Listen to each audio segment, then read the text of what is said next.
मी तुम्हाला माझं उत्तर आलं.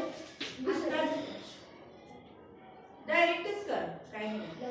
बघा आता जो प्रश्न विचारलेला तो परत एकदा रिपीट करते की समजा डिसेंबर महिना आहे आणि 29 डिसेंबरला शुक्रवार आहे, तर त्याच महिन्याच्या 2 तारखेला कोणता वार आहे? विचार करा.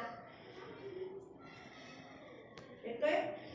नाही. त्याची ट्रिक काय आहे की समजा 1 तारखेला जो वार असतो, तुम्ही आठवड्याचं कॅलेंडर जर तुम्ही बघितलं तर त्याच्यामध्ये बघा 7 दिवसाचा फरक असतो.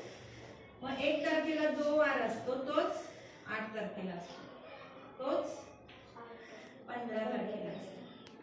22 आणि 29.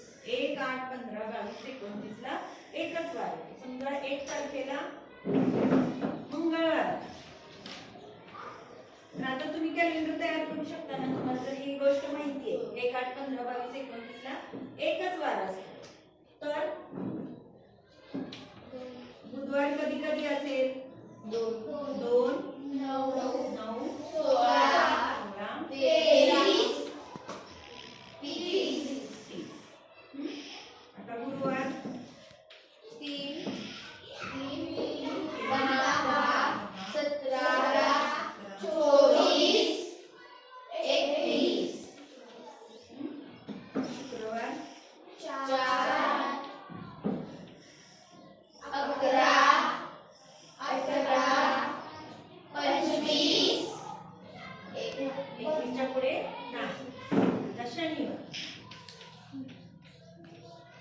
5, 12, 19, 26.